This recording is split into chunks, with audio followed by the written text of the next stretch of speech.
today's real funny friend, Miss Pat from she could be a Comedy Works in Landmark all weekend long.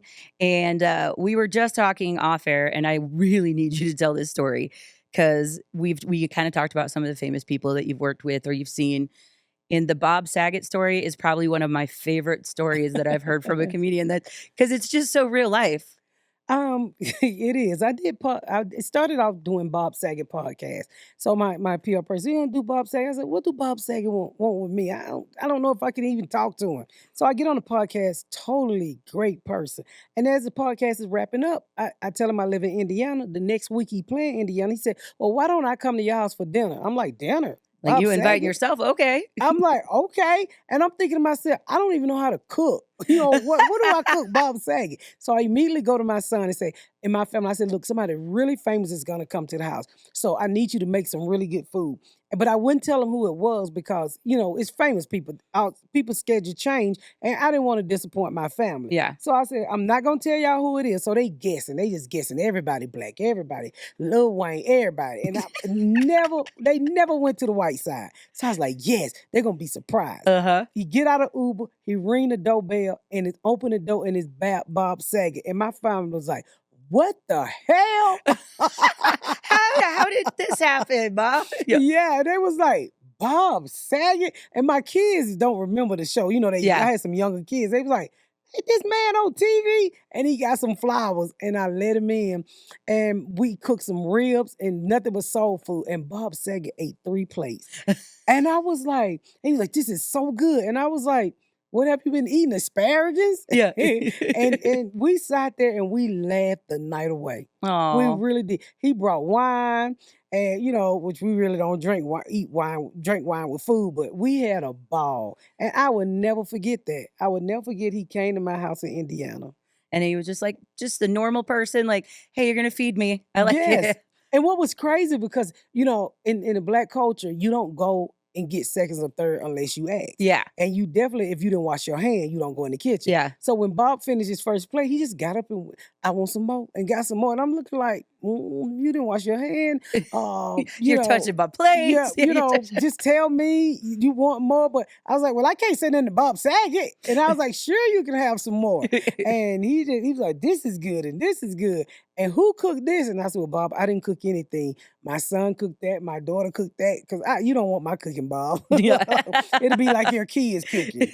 Well, we were talking to you on air about because we hate mayonnaise. We hate all this other stuff. Yes. But it's very particular when you grow up and you don't have I have a very basic palate because growing up, we didn't have a lot of money. So we'd eat bologna sandwiches or, stuff like that. And then now it's like, my kids are like, will you make like this? I'm like, no, I'm not bougie. I don't know how to make that. My kids want a lot of Chick-fil-A, but and I have to remind the kids that I have adopted and my other kids, when I was coming up, we ate sugar sandwiches, mayonnaise sandwiches. Mm-hmm. We ate a little bologna when we had it, but we ate ketchup sandwiches, mayonnaise sandwiches. And they was like, why would y'all do that? Because we didn't have no meat.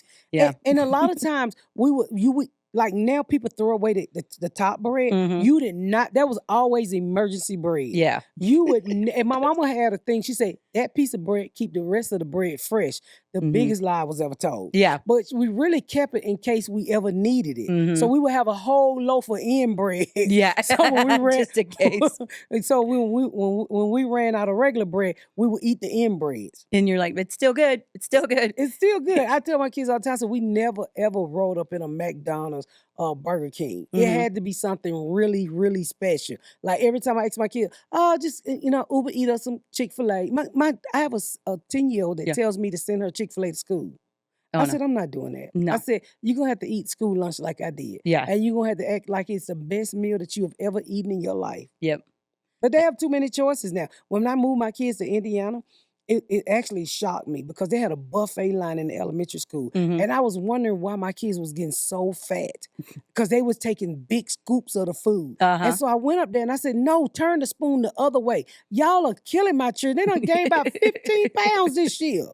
That's my 10-year-old. She's like, Mom, can you put some extra money in there so I can have seconds? No. Oh, and you don't need seconds? And then you're going to go sit in a classroom right after eating this big old meal and get tired. Most of them have vendors now.